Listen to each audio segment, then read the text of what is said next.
Padma Vibhushan award వచ్చిందని తెలిసిన క్షణం నిజంగా చిరంజీవికి ఏం పద్మవిభూషణ్ మాట్లాడాలో వచ్చిందని రియాక్ట్ తెలియగానే అవ్వాలో వీడియో తెలియదు. కాల్ చేశారట సూపర్ స్టార్ మహేష్ బాబు. మన దేశంలో మన రెండవ మెగాస్టార్ అత్యున్నత చిరంజీవి పౌర గారికి పురస్కారం 75వ గణతంత్ర దినోత్సవం పద్మవిభూషణ్ సందర్భంగా లభించినందుకు దేశంలోని నాకు పద్మ నిజంగా చాలా అవార్డులు ఇచ్చేటువంటి సంతోషంగా మరి ఉంది. కేంద్ర ప్రభుత్వం ఒక తల్లి మెగాస్టార్ కడుపున చిరంజీవి పుట్టడం గారి పోయి సేవా దృక్పథానికి పద్మ విభూషణ్ అవార్డు ఇచ్చింది.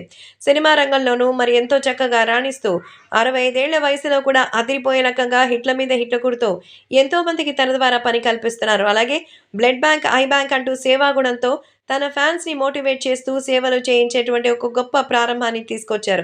మెగాస్టార్ చిరంజీవి గారు చేస్తున్నటువంటి ఈ అపురూపమైనటువంటి సేవకి గాను కేంద్ర ప్రభుత్వం ఆయనకి పద్మ విభూషణ్ అవార్డుతో సత్కరించారు. సో చిరంజీవి గారికి వచ్చినటువంటి ఈ విషయాన్ని తెలుసుకున్న మహేష్ బాబు వెంటనే ఆయనకి కాల్ చేసి విష్ చేశారట. సో నిజంగానే స్టిల్ ఎంతో అద్భుతంగా పర్ఫార్మెన్స్ ఇస్తున్నారు. మాకైతే అసలు మీ సినిమా రిలీజ్ అయితే ఎప్పటికీ నిద్ర రాదు. మీరేం డాన్స్ చేసుంటారా?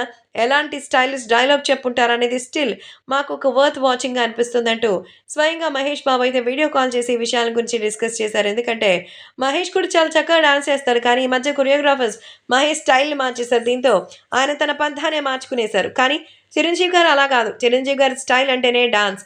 మరి అందుకే ఆయనకి చాలా ఇష్టమట. అంతేకాకుండా స్వయంగా కాల్ చేసి మరి మహేష్ బాబు ఇలా పొగుడుతూ ఉంటే మెగాస్టార్ చిరంజీవి ఎంతో ఆనందించారట. సో నీ దగ్గర నుంచి ఫోనొచ్చి నువ్వు మెచ్చుకుంటూ ఉంటే చాలా సంతోషంగా అనిపిస్తుందని, సో అందరూ కలిసి యునైటెడ్ హీరోగా ఉండాలని అయితే ఈ సందర్భంగా మహేష్ బాబుకి మెగాస్టార్ చిరంజీవి తెలియజేసినట్టుగా తెలుస్తోంది.